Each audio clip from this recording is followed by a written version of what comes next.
Abra sua Bíblia no texto de Jeremias, capítulo 1. Profeta Jeremias, capítulo 1.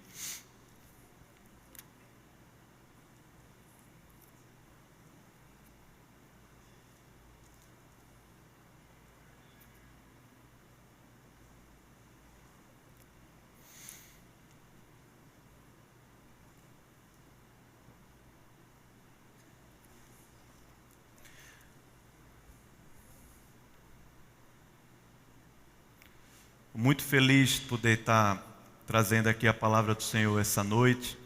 Quero dar um feliz Dia dos Pais, todos os pais aqui presentes. Eu vejo aqui famílias juntas aí com os seus papais. Que Deus abençoe muito cada um de vocês, né? Estou muito feliz porque tenho um carinho, uma gratidão assim no meu coração muito grande pela vida do pastor Edgesse. E ele está aqui com a gente. Eu estou muito feliz, pastor. Está com sua filha Elda. Que Deus abençoe muito vocês, Dona Carminha. É muito bom. Jeremias, capítulo 1. A gente vai ler o texto todo. Queria que você prestasse atenção e me ajudasse também em alguns versículos, tá bom? Ele diz assim: palavra de Jeremias, filho de Ilquias, um dos sacerdotes que estavam em Anatote, na terra de Benjamim.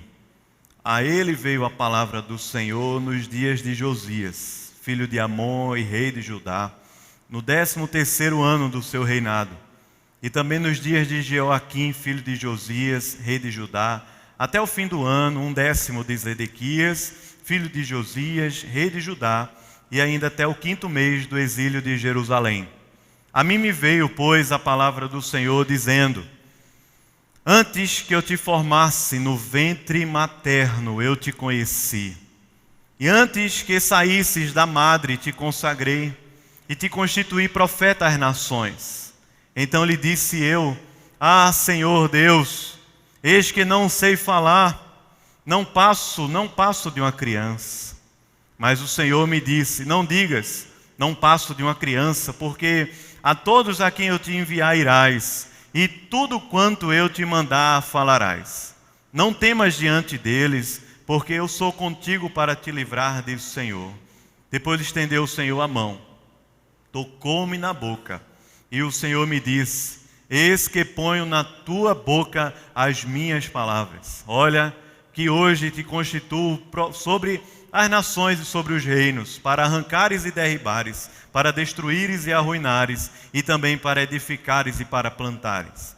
Veio ainda a palavra do Senhor dizendo: que vês tu, Jeremias? Eu respondi: vejo uma vara de amendoeira.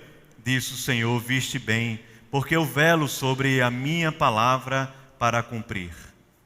Outra vez me veio a palavra do Senhor dizendo: que vês? Eu respondi: vejo uma panela ao fogo, cuja boca se inclina do norte.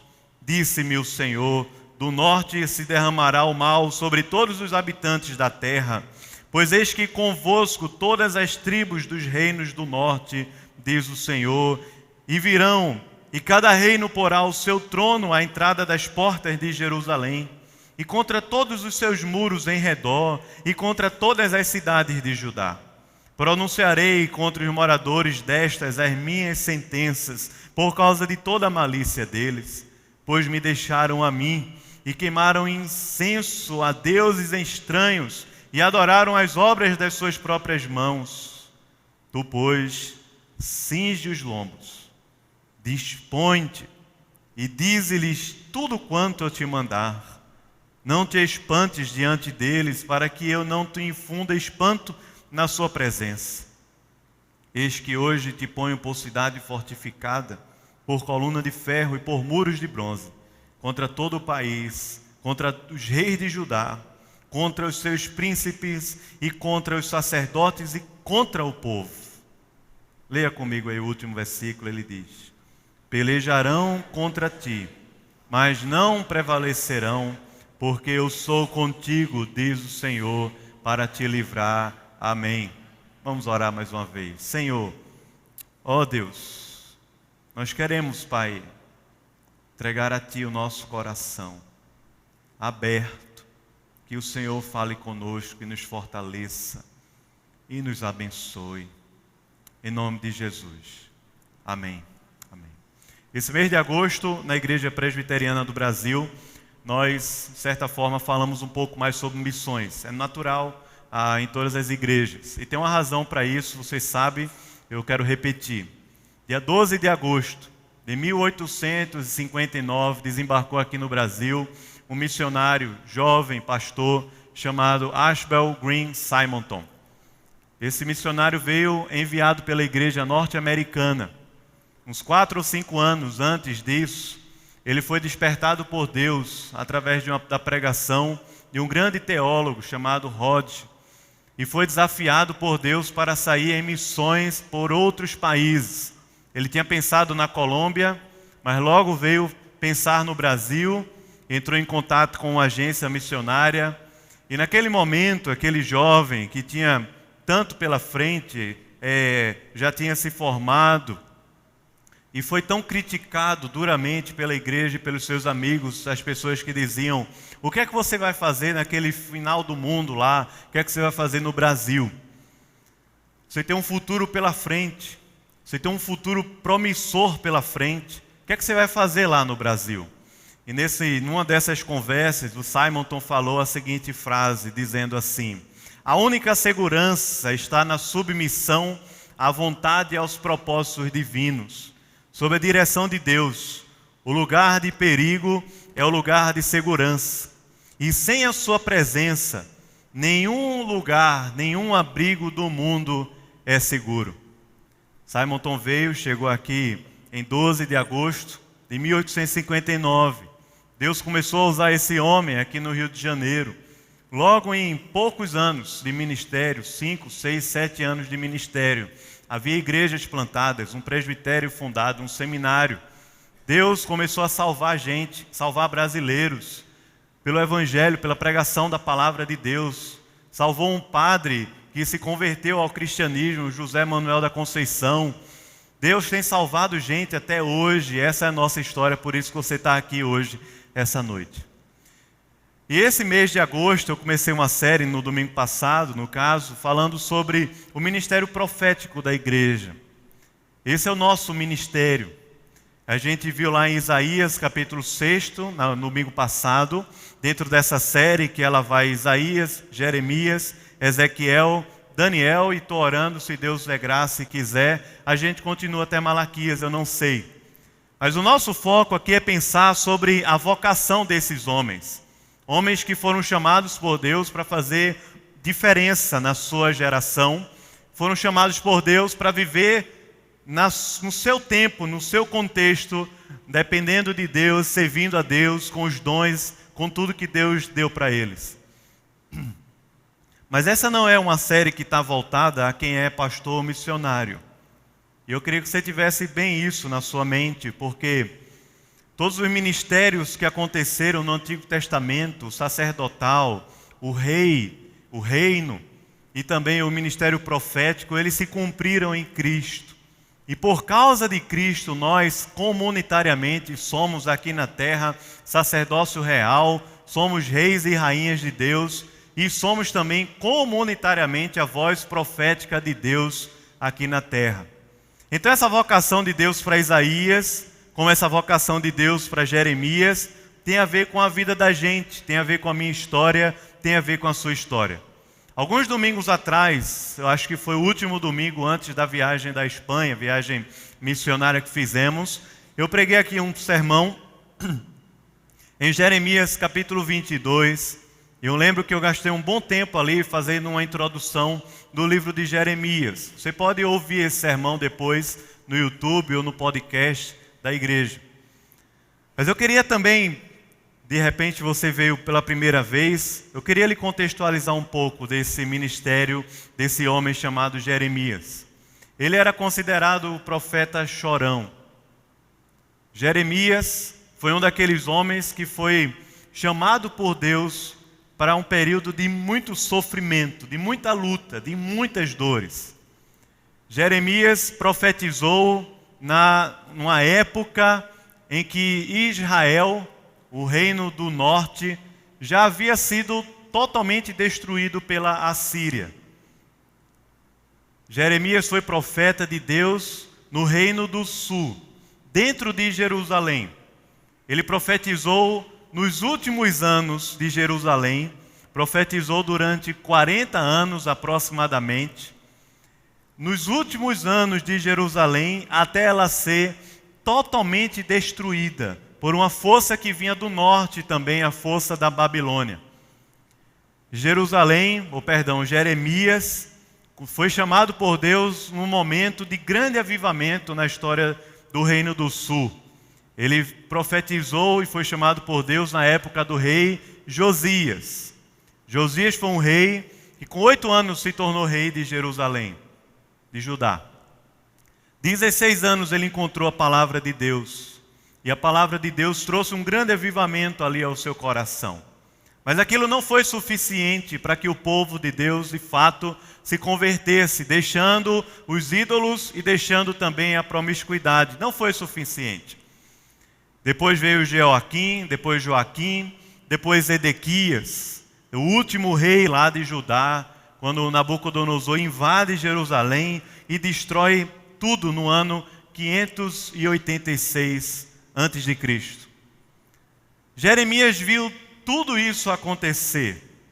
E Jeremias foi o homem que Deus levantou nessa geração para dizer ao povo que se o povo não buscasse a Deus, se o povo não se convertesse, Deus traria grande juízo sobre aquela terra vindo lá da Babilônia. Por causa disso, Jeremias foi perseguido. Jeremias foi colocado num poço cheio de lama e sem comida. Jeremias, por vários momentos, foi esbofeteado. Jeremias foi preso. Jeremias, quando Nabucodonosor entra na Babilônia, Jeremias está no palácio real, na entrada do palácio do rei, preso num tronco. Preso. Para que todos pudessem ver ali, daquela época, daquela geração, que o profeta Jeremias estava sendo castigado por profetizar o que era mal para o povo. Os profetas na época de Jeremias só falavam coisa boa. Enquanto Jeremias dizia, se vocês não se converterem, buscarem a Deus, vocês passarão pela mão pesada de Deus, o juízo de Deus vai cair sobre vocês. Enquanto Jeremias falava isso, a grande maioria dos profetas dizia, não tem nada a ver, não é nada disso não. Pode viver a vida do jeito que você quer. Deus não vai pesar a mão, mas vai dar livramento para a gente. O que é que você acha que é mais popular? O que é que você acha que é mais popular, irmão? Uma igreja que está pregando a palavra, dizendo, se arrependa, busque a Deus, senão você vai se dar mal. Ou uma igreja que é só festa, que é só luzes, que é só, o culto parece uma balada, não fala sobre pecado. E você pode fazer parte dessa igreja sem que isso interfira na sua vida pessoal. Ora, se hoje é muito mais popular esse tipo de igreja, lá na época de Jeremias, era muito mais popular aquele tipo também de profetadas que o povo falava, dizendo, não tem nada disso, Jeremias está errado. Jeremias sofreu, irmãos. Conspiraram matá-lo várias vezes. Vários momentos Jeremias chora. Vários momentos Jeremias ora a Deus, dizendo, Senhor, eu não aguento mais, porque eu estou profetizando a Tua palavra e só estou recebendo na cabeça. Vários momentos. E Deus o tempo todo está confirmando ao coração de Jeremias a palavra dele. Jeremias estava sendo perseguido, como nós, em Cristo, por sermos discípulos de Jesus, também somos perseguidos aqui no mundo que nós vivemos. Devemos ser. E talvez se eu e você não estamos sendo perseguidos, pode ser que haja até uma coisa errada, porque Paulo falou que todo aquele que quer viver de fato o Evangelho, que quer viver de fato a piedade, será perseguido. Todos. Jesus falou, me perseguiram, me odiaram e vão odiar a vocês muito mais. Jeremias está sentindo isso na pele.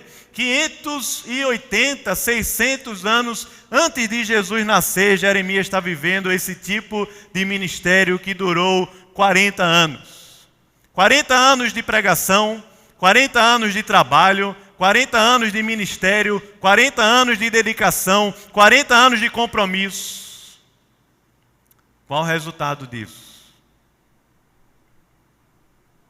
Qual foi o resultado disso? Aos olhos humanos, o resultado disso foi um fracasso. Porque Jeremias sofreu e alguém pode dizer, não valeu a pena sofrer tanto. 40 anos Jeremias não teve uma aposentadoria. A reforma da Previdência não chegou lá não. 40 anos Jeremias não teve o sucesso da popularidade. 40 anos, e no último ano do seu ministério praticamente, foi o que pregamos aqui recentemente. Ele compra um campo em Anatote, e ele vendo o que ninguém via, enxergando com os olhos da fé, vendo o que ninguém conseguia ver, comprou um campo dizendo, ainda nessa terra, os povos das nações virão buscar a salvação. Ainda nessa terra vai haver habitação, prosperidade, vida de Deus, ainda nessa terra. Como a gente viu aqui algumas semanas atrás. Mas veja, o ministério de Jeremias, a vocação de Jeremias, não era pautada nos mesmos pré-requisitos que as vocações são pautadas hoje em dia. Não é pautada no sucesso, não é pautada na popularidade, não é pautada no conforto pessoal, não é pautada nisso. Essa semana o pastor Tim Keller postou um negócio no Instagram dele muito interessante, dizendo exatamente isso. Pessoas que são viciadas em poder, viciadas em conforto, viciadas em uma vida tranquila, viciadas no seu próprio ego, na verdade são idólatras, não amam a Deus de verdade. Querem um conforto, querem o sucesso, querem os aplausos, querem o reconhecimento, querem a popularidade, mas não querem Deus de verdade agindo dentro de si e no mundo através de você. Jeremias foi esse cara que Deus chamou e fez ele enxergar coisas que ninguém enxergava. A vocação profética da igreja passa pela vocação profética de Jeremias em Cristo também. Eu queria convidar você a ver isso aqui no capítulo 1 desse texto, pensando como Jeremias foi chamado por Deus para essa missão tão grande, tão árdua. O livro de Jeremias são 52 capítulos. Ele não tem uma ordem cronológica ao livro de Jeremias. Você vê que muitas vezes as histórias se misturam. Eu tenho lido esse livro aí nesse último mês. Mas é um grande desafio a gente poder enxergar essa vocação e como isso tem a ver com a vida da gente hoje. Primeiro, versículo 5, eu queria que você olhasse. A vocação de Jeremias, como a nossa vocação, ela nasce na eternidade de Deus. Veja bem o que é que Deus está falando para esse homem. Ele diz assim, a palavra do Senhor chegou para Jeremias dizendo, antes que eu te formasse no ventre materno, eu te conheci. E antes que saísses da madre, eu te consagrei. E eu te constituí, o que, irmãos? Profeta às nações. Veja só. Veja o que Deus está falando para Jeremias. A sua vocação, Jeremias, não nasceu nas suas aptidões, nos seus talentos pessoais. A sua vocação não nasceu na sua família. Não é porque você é lá da terra dos sacerdotes, lá em Anatote, que você é chamado por Deus para me servir aqui na terra, para servir a Deus aqui na terra. A sua vocação, Jeremias, não é porque você tem dinheiro, não é porque você tem condições intelectuais para isso. A sua vocação não está pautada na sua formação acadêmica e intelectual. Não está. Deus está falando para Jeremias. É a história que nos une aqui em Cristo. É que antes da fundação do mundo, antes de haver céus e terra, Deus nos conhecia. Na eternidade, Deus nos amou e nos conheceu e escreveu o nosso nome no livro da vida. Deus está falando isso para Jeremias, dizendo: antes que você está, mesmo lá no ventre da sua mãe, eu já te conhecia, Jeremias. Fui eu quem te formei. Como na mesma expressão aqui de Gênesis capítulo 1, quando diz lá que Deus formou o homem e a mulher, a sua imagem e semelhança, essa mesma expressão, Deus está falando para Jeremias: eu te formei, eu coloquei a mão na massa.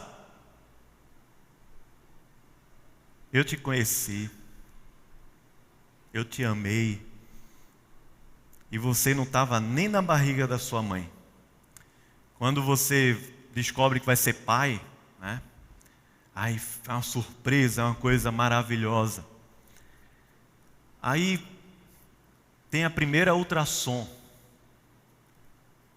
É um momento muito emocionante. Chega lá na salinha, no consultório, o doutor faz você ouvir o coração do seu filho. Quem já passou por essa experiência sabe, é um batuque, né? Lembra que é... Você fica aquele sonzinho do coração. O bebê é do tamanho de um carocinho de feijão ainda, basicamente. Talvez um pouquinho maior. Mas, irmãos, a gente já ama, já está conhecendo, já ama, já sabe o nome que vai dar, já ama, está lá só o coraçãozinho batendo, já ama. Deus está falando é que a nossa relação com Ele é muito maior do que essa. É tão maior que o próprio Deus falou que ainda que uma mãe ou que um pai nos rejeite e nos abandone, eu jamais te abandonarei. É porque é uma relação eterna. Pensa bem que Deus te ama e Deus nos ama antes da fundação do mundo. Ele nos conheceu lá antes que a gente fosse formado no ventre materno. Deus já nos conhecia pelo nome, já nos amava. E sendo esse o caso de ter escrito o nosso nome no livro da vida, Ele estabeleceu para nós uma vida abundante aqui na terra. Porque o nosso chamado para a salvação envolve diretamente, interligadamente também o chamado de Deus para a santidade e também o chamado de Deus para a vocação aqui no mundo. É por isso que as expressões vão acontecer assim, dizendo: eu te conheci, eu te consagrei e também eu te constituí profeta às nações. Deus está falando para Jeremias que antes dele ser aquele carocinho de feijão no ventre da sua mãe, Deus já o conhecia, e essa história é muito antiga, irmãos. A nossa vocação, ela não começa quando nós nos convertemos, a nossa vocação não começou quando terminamos uma graduação na faculdade, nem muito menos quando entramos no ministério da igreja. A nossa vocação começa, o ponto de partida dela é na eternidade de Deus, quando Ele nos conheceu e nos amou e escreveu o nosso nome no livro da vida. É assim que Deus está falando para Jeremias, dizendo: eu te conheci e por causa disso te consagrei. E a palavra aqui para consagrar é a palavra do hebraico para santidade. A ideia aqui é de consagração à santidade de Deus. E não está falando esse texto aqui como se fossem 3 tipos de conversão ou 3 tipos de momentos na vida da gente. Mas essas 3 expressões, esses 3 verbos dizem respeito a uma mesma expressão da vida de Deus dentro do nosso coração. O Deus que nos conheceu, nos deu também da sua santidade para a gente provar aqui na terra. Não sou eu e você que nos consagramos a Deus, mas primeiramente foi o próprio Deus que nos consagrou a Ele mesmo para que provássemos da beleza da sua santidade aqui na terra. Presta atenção, irmãos, que esse negócio é muito mais poderoso do que quando eu vou levantar a mão, ou quando vou me colocar de joelho, ou quando vou me entregar a Deus para uma tarefa aqui na terra. É muito mais poderoso. Foi Deus que, quando colocou o nosso nome no livro da vida, nos consagrou para uma vida de santidade. Nos consagrou para provarmos da sua bondade aqui na terra. nos consagrou para que vivêssemos na sua presença. Foi Deus que fez assim.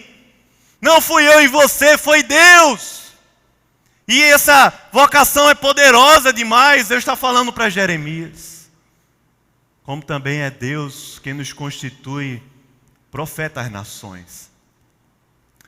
Não porque foi um momento diferente da história, mas como um momento único na nossa história, na nossa vida.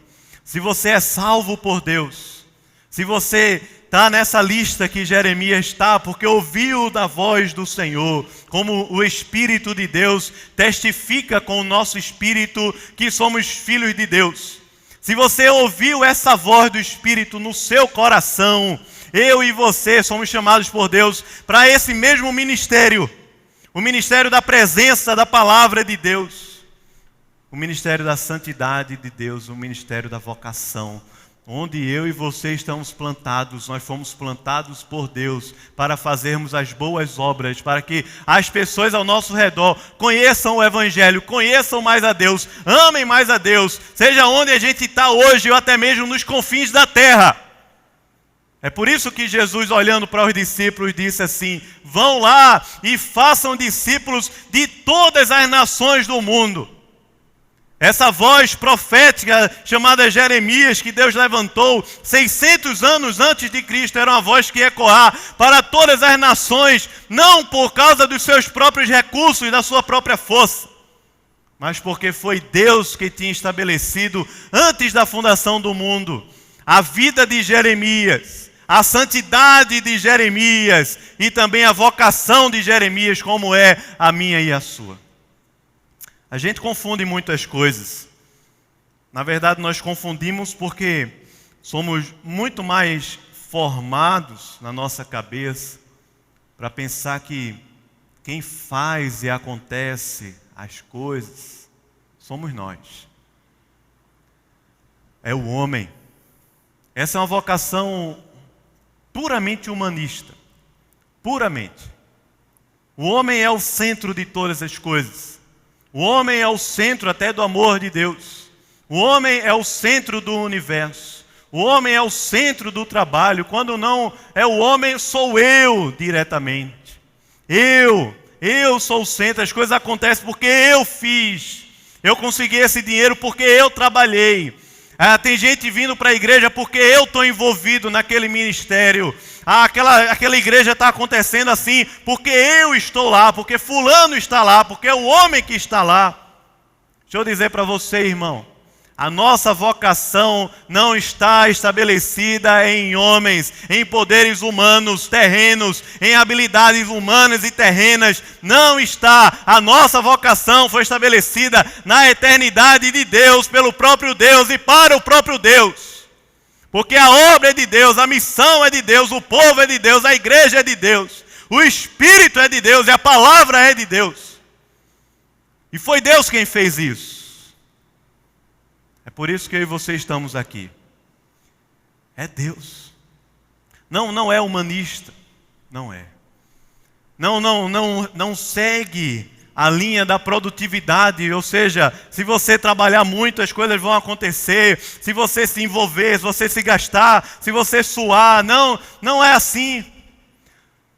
Não é medido pelo sucesso da nossa vida. Não é medido pelos aplausos. Não é medido pelo quanto nós fazemos para Deus. Não é assim. Deus não está chamando Jeremias e dizendo: estou te dando uma tarefa e no final eu vou estar lá. Se você não cumprir, eu vou lhe punir. Não. Deus está falando para Jeremias que o amou e o conheceu e se deu para ele e o constituiu aqui na terra para abençoar as nações antes da fundação do mundo. E é assim que a conversa de Deus vai terminar com Jeremias dizendo: mesmo que pelejem contra ti, mesmo que alguém se levante contra ti, nenhuma arma, nada que for levantado contra ti prosperará, porque mesmo que pelejem contra ti, sou eu que estarei contigo e ninguém vai prevalecer. A vocação começa na eternidade, irmãos. A capacitação para a missão é dada por Deus, não é dada por homens. Veja aqui nos versículos seguintes, nós lemos o versículo 5, relemos. Veja, por favor, o versículo 6. Jeremias vai dizer: Senhor, chama outro. Eu não passo de uma criança. Chama outro, Senhor. Eu não passo de uma criança. Eu não sei falar direito. Talvez a gente possa pensar: eu não tenho a formação necessária. Eu não tenho tanta habilidade como o fulano ou o Beltrano. Eu não tenho idade suficiente para isso. Ou alguns podem pensar: eu já passei da idade de fazer essas coisas. Não, Senhor, não dá para mim esse negócio. Jeremias está sendo sincero para Deus. Ele era jovem nessa época aqui. Eu não sei dizer a idade precisa de Jeremias. Mas eu sei que ele era jovem. Seu ministério durou 40 anos. Começando essa história inicial do ministério de Jeremias na época do rei Josias.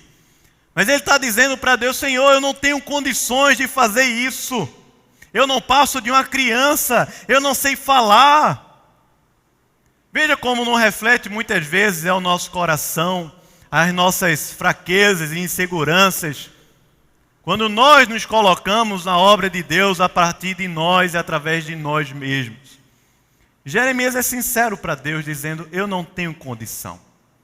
Eu não passo de uma criança, eu não tenho condição. O que acontece aqui é que Deus fala para Jeremias que a capacidade, a capacitação para a missão não é dada por homens, mas é o próprio Deus quem dá. E é por isso que Deus não chama sábios, nem ricos, nem poderosos, nem homens de honra e valor humanos, como se dependesse e confiasse disso para que a sua obra acontecesse. Mas Deus chama as coisas loucas do mundo para envergonhar os sábios, e as coisas fracas desse mundo para envergonhar as coisas fortes. Deus chama a quem Ele quer, para que eu e você, não confiantes na força do nosso braço, na nossa história, na nossa formação, não confiantes em nenhuma estrutura que seja humana, confiados nessa boa mão de Deus, nesse bom toque de Deus, podemos servi-lo aqui na terra, consagrando a Ele os nossos dons, consagrando a Ele o nosso coração, consagrando a Ele os nossos recursos, consagrando a Ele a nossa agenda, o nosso tempo, mas confiados nesse toque de Deus que nos capacita para a missão.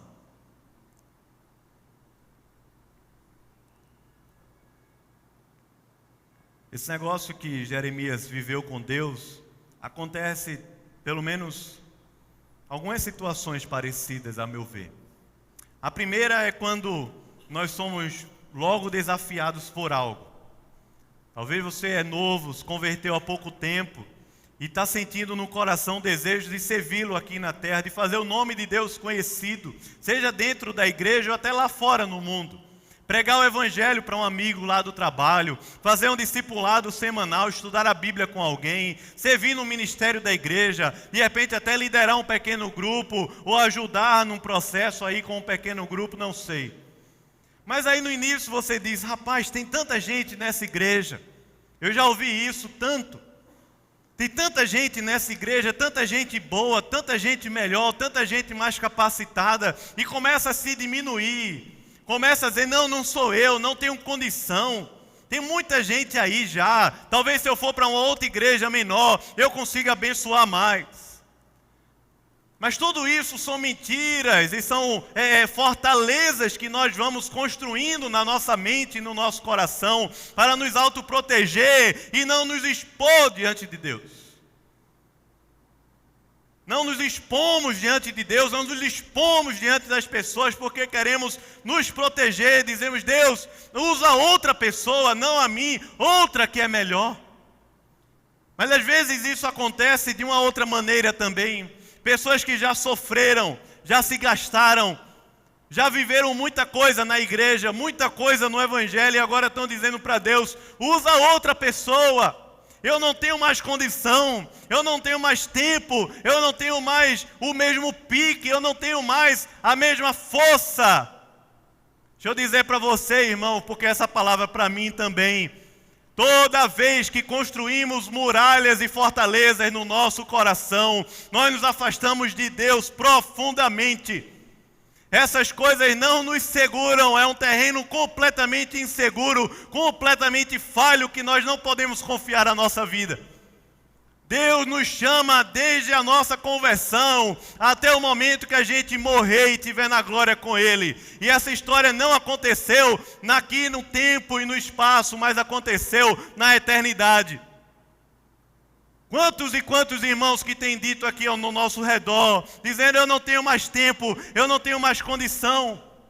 Jovens, às vezes eu encontro com os jovens por aí que eu acho que já morreu e ainda está zumbi, The Walking Dead, aqui na terra. Desperta, meu irmão. A palavra de Deus fala para a gente que eu e você somos fortes. Somos a força de Deus aqui na terra, os braços de Deus para abençoar essa cidade, essa comunidade, mas também essa cidade, o país e até mesmo as nações. Jovens, fortes e não fracos, inseguros, mas fortes, homens e mulheres já maduros, fortes, que estão abençoando e discipulando outros e não vivendo para si mesmos. Jeremias está dizendo a Deus assim: Senhor, levanta outra pessoa. Mas deixa eu dizer para você, se Deus nos tocar, nós podemos ser despertados e levantados por Deus. E podemos ser sim um grande exército do Evangelho, comunitariamente, irmãos. Não é A nem B, não é fulano nem beltrano, não é quem tem o maior dízimo, não é quem tem a maior capacitação intelectual. Não é, irmãos. Comunitariamente podemos ser um grande exército do Senhor Jesus aqui nessa terra, hoje, amanhã, essa semana, esse ano. Se Deus nos tocar e nos levantar, você e eu desistirmos e confiar nas próprias fortalezas que nós criamos no nosso coração, você e eu desistir de estar segurando a rédea e o controle da própria vida e nos jogarmos na presença de Deus para dizer: Deus, me use da maneira como o Senhor quiser, do jeito que o Senhor quiser, eu quero ser usado pelo Senhor aqui na terra. Porque Deus lhe conheceu antes da fundação do mundo, foi na eternidade que essa história aconteceu. Logo, não tem outra razão, outro sentido maior para vivermos a vida aqui na terra do que o Evangelho, a glória de Deus, a obra de Deus e a presença de Deus. Não tem, irmãos. Não é aposentadoria, não é dinheiro, não é o seu relacionamento, não são os seus sonhos, não é a vida fitness. Nada pode comparar a glória e o poder de Deus agindo na terra através de nós. É por isso que Paulo diz: desperta! Desperta, ó tu que dormes! Levanta-te, porque você está morto! Parece que está morto! Levanta! Age na terra como o povo de Deus. Porque Jesus te salvou para isso. E o ministério não é somente aqui na igreja. O ministério que Deus deu a Jeremias foi: você vai derribar e plantar. Não é fácil, irmãos. Não é fácil pegar um campo e começar a derribar a coisa, a tratar aquele solo. Não é fácil. Você vai derribar, você vai limpar o solo inteiro. Não é fácil. Não é. Seu Wellington, é fácil? Letinho ia contar dezenas de histórias aqui. Não é fácil. Pegar um terreno e prepará-lo para o plantio, não é fácil. Dói, é ardoroso o trabalho, é muito comprometimento, envolve tempo da vida da gente. E é essa palavra que Deus falou para Jeremias: eu estou te enviando a todas as nações da terra. E você vai derribar, você vai destruir, você vai arruinar através da minha palavra. Eu vou colocar a minha palavra na tua boca. Esse é o toque de Deus que nos levanta. Não é o culto que nos acomoda.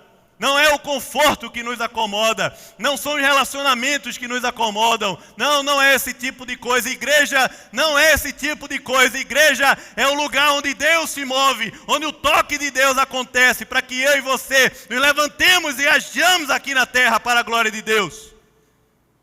Ele fala: vai destruir e vai plantar. Assim como Jesus falou lá em Mateus capítulo 16, quando ele disse assim: Pedro, sobre esta pedra, sobre Cristo, o que você acabou de falar, sobre esta pedra que edificarei a minha igreja, e as portas do inferno não prevalecerão contra ela. Dar-te-ei as chaves do reino. O que ligares na terra terá sido ligado nos céus, e o que desligares na terra terá sido desligado nos céus. É a mesma expressão que Jesus vai falar lá na frente. É o nosso ministério, a nossa vida aqui, irmãos. Nas palavras de Jesus, eu e você somos enviados ao mundo para desligar, destruir, arruinar as obras que não são de Deus. Desligar o que já foi desligado nos céus.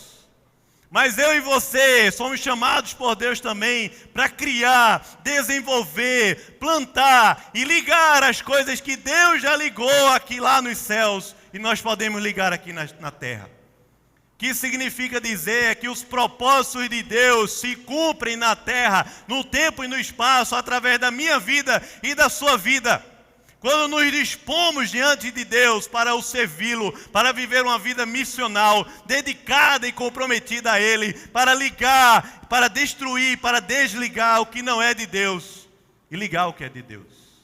No seu trabalho, na faculdade, na escola, na vizinhança, nos contratos que fazemos, nas conversas, no relacionamento que temos com as coisas, com o entretenimento, com a arte, com a cultura, em tudo que está envolvido a nossa vida, os relacionamentos, o futuro, o dinheiro, o trabalho, a corrupção que existe na nossa época, tudo, irmãos. E não somente o culto do domingo, mas tudo. Somos chamados por Deus para desligar e ligar. Essa é a vocação de Deus para Jeremias, que é a minha e a sua também. Presta atenção, porque de repente você está aqui hoje à noite e tem algo na sua vida que você precisa desligar.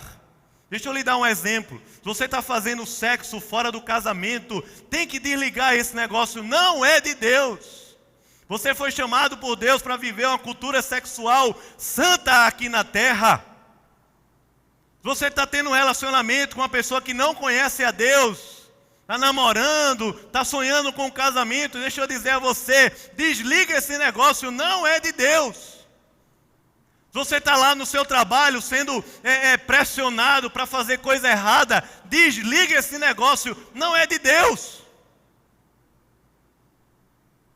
Mas não é somente isso, porque a vida do cristão não é somente desligar, não é somente dizer não.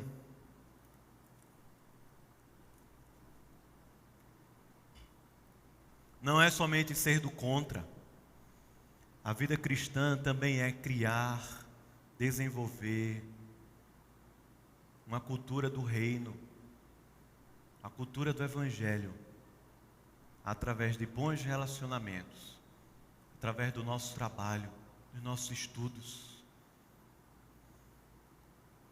nosso relacionamento com entretenimento, com arte, com cultura, com a vida no trabalho, com a produtividade, com o dinheiro, com a tecnologia, com a ciência, com todas as áreas do conhecimento, porque não existe nenhuma delas que Jesus Cristo não reivindique como sendo sua. Plantar, abençoar. Eu e vocês somos chamados por Deus para abençoar, ser sal da terra, sermos luz do mundo, onde Deus leva a gente. Mas não é somente isso. Na conversa que Deus teve com Jeremias, Deus deu a ele uma visão. Na verdade, duas visões. Olha para o texto. Duas visões.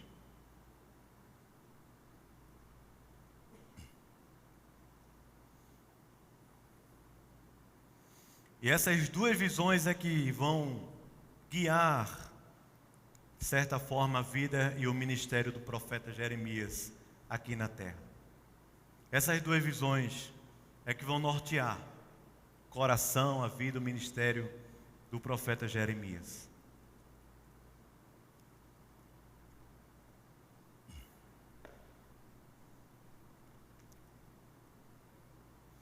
Que há porque Jeremias ia sofrer, ia passar momentos difíceis, mas são essas duas visões que são dadas para ele, para ser aquela lembrança, aquela boa memória espiritual, de que o que ele está fazendo aqui na terra é de Deus, é para Deus, de que a missão, a obra é de Deus e é para Deus. São essas duas visões, que na hora em que ele não recebeu os aplausos que achava que deveria receber, ou na hora em que os sofrimentos atacarem, ele sabe que a vida, a missão, não é medida por sucesso humano, mas é medida por fidelidade a Deus, por perseverança, por comprometimento com o Evangelho e com a obra de Deus. Não com sucesso, não por números, não por dinheiro, não por promessas vãs, não por fortalezas humanas, nada, mas por Deus, por uma história de Deus. E aí Deus dá a ele essas duas visões, que vai dizer para Jeremias que Deus estaria com ele o tempo todo, que a mão de Deus de juízo viria sobre aquela nação, mas que há também uma esperança. A primeira visão é a visão da amendoeira. A amendoeira, a palavra no hebraico amendoeira, ela é bem parecida com a palavra zelo. Zelo. É por isso que ele diz assim: viste bem, porque eu velo. O que ele está dizendo aí é: eu tenho zelo. Algumas outras traduções. Zelo. Amendoeira. Está vendo aquela amendoeira? Disse-me o Senhor: viste bem, porque eu zelo sobre a minha palavra e eu vou cumpri-la. Depois ele viu uma panela ao fogo. Veja aí no versículo 13, ele diz: uma panela ao fogo, cuja boca se inclina do norte. E disse-me o Senhor: do norte se derramará o mal sobre todos os habitantes da terra. Versículo 16, porque eles não me ouviram, continuaram na sua malícia, me deixaram, queimaram incenso a deuses estranhos e adoraram as obras das suas próprias mãos. Duas visões que vão nortear o coração de Jeremias. A panela ao fogo é Deus dizendo para ele: vou trazer juízo, vai secar. Vou trazer juízo. Vem do norte esse juízo, porque o povo não me ouviu, não se converteu, não me buscou, se fechou em si mesmo, se autoprotegeu. Vou trazer juízo sobre eles. Jeremias sabia o tipo de relacionamento que ele deveria ter com o mundo. Um mundo caótico e caído. Jeremias sabia, porque essa é a visão do juízo de Deus que seria derramado sobre aquela geração. A pregação do Evangelho envolve isso, irmãos. A pregação do Evangelho envolve o anúncio de que, se continuarmos do mesmo jeito que estamos vivendo, estamos caminhando a passos largos para a morte e o juízo eterno de Deus. A pregação do Evangelho também é assim para quem é cristão e para quem está dentro da igreja. Se eu e você continuarmos a viver essa vida independente, autônoma, sem Deus, vamos nos dar mal. O fogo e o juízo de Deus vai cair sobre você. Jeremias, através dessa visão da panela que foi colocada ao fogo, Jeremias sabia que ele estava correndo perigo, que ele estava se envolvendo em um mundo perigoso, que ele não devia brincar, e que eu e você também estamos vivendo em um mundo que é perigoso. A nossa vida aqui no mundo não é como um passeio no shopping center. Quando você está dentro de uma universidade, quando você está dentro de uma festa, quando eu e você estamos vivendo a vida comum, estamos vivendo no mundo caído e temos que prestar muita atenção, sermos sóbrios e vigilantes, porque o diabo está em derredor, querendo tragar a nossa alma, querendo pegar eu e você para nos destruir, nos levar eternamente longe de Deus. Temos que prestar atenção. Há uma palavra de juízo de Deus e ela está sendo dada. Mas há uma palavra de esperança, a amendoeira. A amendoeira é a primeira árvore que brota na primavera na região da Palestina. Brota flor. A amendoeira é aquela primeira árvore que quando brota a flor está dizendo aos que viviam naquela região: a primavera está chegando. Há uma esperança que está chegando. E a esperança que o Senhor está falando para Jeremias não é porque haveria livramento humano, social, político, econômico, não. A esperança é porque Deus está falando assim: eu tenho zelo pelo meu povo, eu tenho zelo pela minha palavra, eu velo por ela, eu amo esse povo com um amor que arde dentro do meu coração. Eu zelo pela minha palavra e eu vou cumpri-la. Essa também é uma palavra, essa é uma palavra de salvação que Deus está dando para nortear o coração. Há maravilhas, não são ilusórias, há maravilhas que vão acontecer quando a primavera brotar aqui na terra. Há maravilhas que vão acontecer quando a primavera brotar no nosso coração. Há maravilhas que vão acontecer quando finalmente a primavera vier, o Senhor Jesus Cristo voltar e restaurar todas as coisas, quando de fato a profecia de Jeremias se cumprirá e todas as nações do mundo se congregarão para adorar o Cordeiro de Deus eternamente. A primavera vai brotar, irmãos, porque Deus vela pela sua palavra e Ele vai cumpri-la. Essa palavra está norteando o coração de Jeremias. Essa é a palavra que deveria nortear o nosso coração. Não a palavra da Globo News, nem a do presidente da República, nem a dos médicos que estão lhe tratando, não a palavra dos seus pais somente, nem de alguém, o seu patrão, o seu amigo na escola. Não são essas palavras. Não é a palavra da mídia, não é a palavra dos homens, mas deveria ser essa palavra que deve guiar o nosso coração na vida em missão aqui na terra. Jeremias é o profeta da resiliência. Ele está sendo chamado por Deus para a resiliência. Nós somos o povo, especialmente os jovens. Especialmente os jovens. E parte dessa culpa é dos adultos mais antigos. Nós somos o povo que não aguenta muita pressão. Não aguenta. Alguém já disse que o homem moderno é um projeto fracassado. Não aguenta pressão. Os adultos mais antigos que sofreram, criam seus filhos uma redoma para que eles não sofram. E assim eles não são preparados para o mundo. Você que é jovem, não consegue ver na sua frente um perigo, uma prova, uma pessoa, uma situação difícil na vida. Não aguentamos passar pelo vale da sombra da morte. Qualquer coisinha nós estilamos. Qualquer coisinha nós saímos da igreja. Qualquer coisinha você sai do grupo do WhatsApp. Qualquer coisinha você deixa de falar com seu irmão. Qualquer coisinha você estila com seu patrão lá no trabalho. Qualquer coisinha nós não aguentamos. Somos uma geração de mimimi.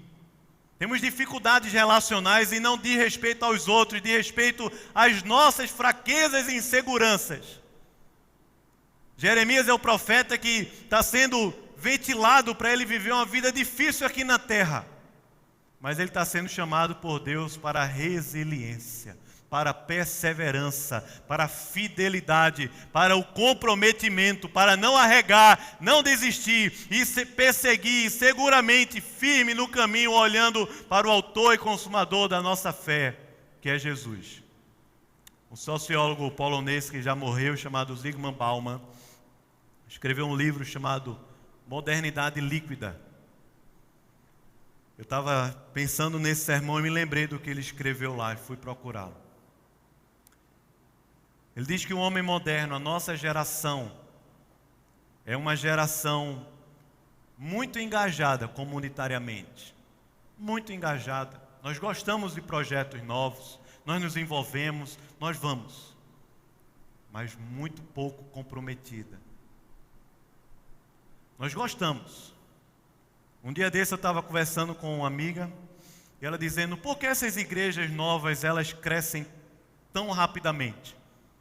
É tanto engajamento, às vezes eu vejo gente na igreja que não levantava um garfo, que não lavava um prato, e quando chega nessas igrejas, as pessoas se revelam. E eu disse para ela, sabe o que está acontecendo? Está acontecendo muito engajamento. Mas essas igrejas, elas vão passar por problemas e dificuldades que é própria do ser humano. São próprias do ser humano. Quando essas coisas acontecerem, você vai ver quem de fato está comprometido com a missão, com a igreja, com o povo de Deus. Mas o fato é que nós somos assim, irmãos. Fala a verdade, hoje em dia é muito mais bonito. Não sou eu que estou falando isso, é o Bauman que falava. Ele dizia, hoje em dia é muito difícil ouvir alguém elogiar uma pessoa que trabalhou 40, 50 anos no mesmo lugar. No mesmo lugar. Trabalhou no mesmo lugar. Tenha casado com a mesma esposa há 30, 40, 50 anos. É muito difícil uma pessoa dizer assim, que massa, veja que história bonita. Agora uma pessoa que vive pulando de um trabalho para outro, de uma cidade para outra, de um país para outro, isso é que muitas vezes é bonito para nós.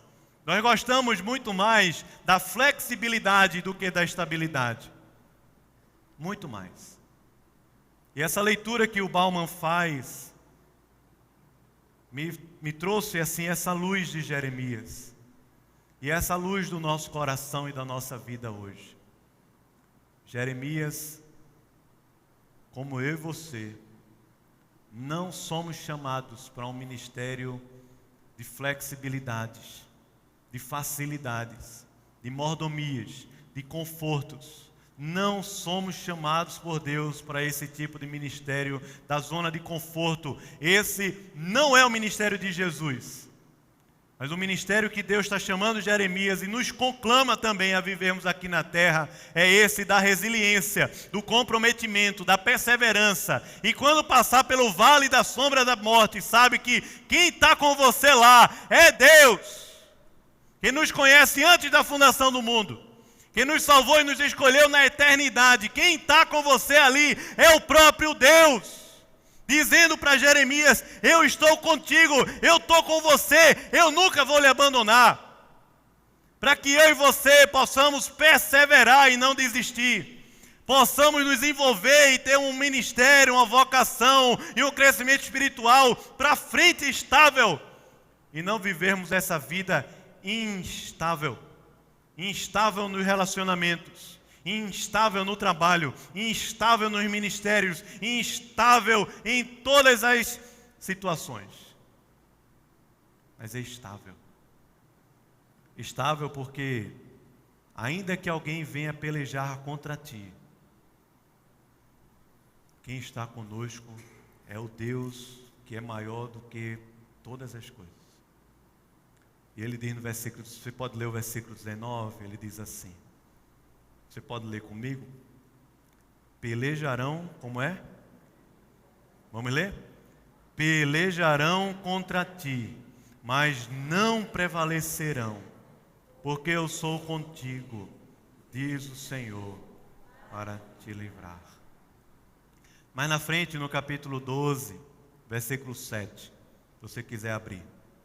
Quando Jeremias está passando por, acho que a primeira situação difícil dele, e ele ora a Deus, dizendo, Deus, estão querendo me matar. O pessoal falou para Jeremias, não vamos somente dar uma bofetada não, vamos matar ele. Vamos tirar ele da terra. E Jeremias ora para Deus, dizendo, Deus, estão querendo me matar, eu vou desistir, eu não estou aguentando. Palavra que Deus dá a Jeremias para esticá-lo na excelência. Esticá-lo na perseverança, no comprometimento, na fidelidade, esticá-lo na resiliência. Jeremias, se tu não aguenta correr com os homens, quanto mais quando eu te colocar para correr com os cavalos. se não aguentas essas coisas pequenas que estão te acontecendo, quanto mais quando eu colocar você para enfrentar os cavalos, os gigantes dessa terra.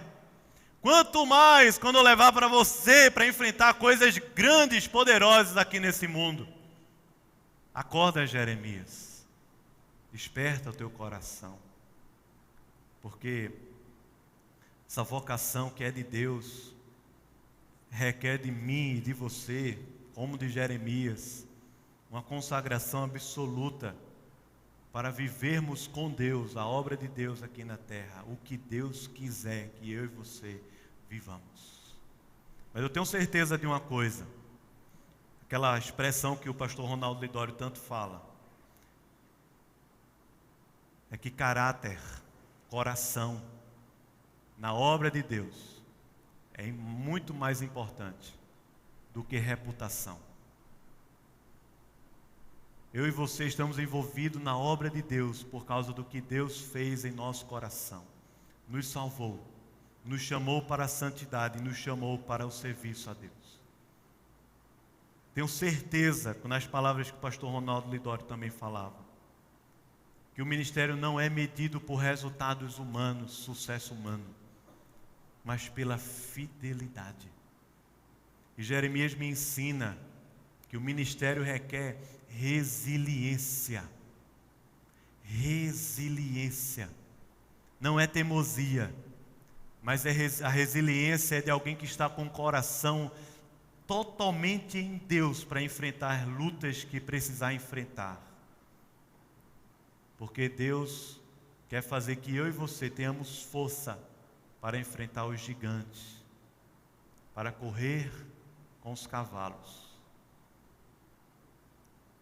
para enfrentar os gigantes, para ter excelência naquilo que nós fazemos aqui na terra. Derribar e plantar. Queria chamar você para a oração. Fechar os seus olhos. Eu sei que apenas o toque de Deus pode despertar o meu coração e o seu coração. Mas quem sabe é esse o toque que Deus quer fazer essa noite aqui no seu coração, na sua boca. Colocar a sua palavra na sua boca.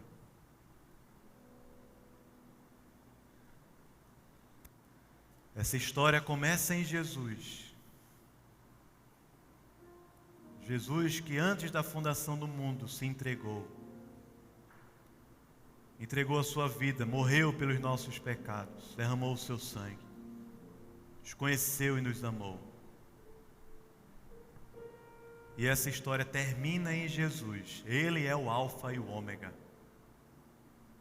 É Jesus quem vai consumar todas as coisas. E Ele disse, já está consumado. Mas eu e você podemos nos dispor para correr. Você que está andando, alguns desmaiando na fé, talvez alguns aqui que estão afastados do Evangelho, vivendo longe de Deus. Nós não somos chamados para olhar para trás. Não fomos chamados por Deus para desistir. Fomos chamados por Deus para perseverança, para resiliência, para fidelidade. Eu quero chamar você para olhar para Jesus, o Alfa e o Ômega, esse que diz que nenhuma arma forjada contra ti prosperará. Senhor, a quem nós iremos se só Tu tens as palavras da vida eterna? Queremos nos entregar a Ti, ó Senhor, aqui ao Senhor. Entregar o nosso coração, a nossa vida. Oh, Te pedir, Senhor, que o Teu Espírito faça o nosso coração se erguer novamente, cada dia, Senhor, em novidade de vida, para Te servirmos, Senhor. Desde o mais novo até o mais velho que está aqui ou que está ouvindo essa mensagem pela internet. desde aquele que está na escola ao que está aposentado, em todas as gerações, em todos os lugares, em todas as vocações. Há uma vocação única que nos une, que nos reúne a todos, Senhor. Glorificar o Teu nome, fazer o Teu nome conhecido aqui na terra. Ó Deus, usa a nossa vida, Senhor. Dá-nos a graça, Senhor, de agirmos e vivermos aqui uma vida forte, alegre, a Tua santidade, a beleza da Tua santidade, Senhor. Um coração vibrante, para que as pessoas ao nosso redor creiam e conheçam que Tu és o Senhor da nossa vida. Ó Deus, aviva-nos, Senhor, vivifica o nosso coração, nós precisamos tanto de Ti, tanto, Senhor. Tanta coisa na nossa cidade para ser derribada, tanta coisa também para ser criada e construída, Senhor. A nossa igreja também. Usa-nos, nos abençoa. Ó Deus, em nome de Jesus. Amém.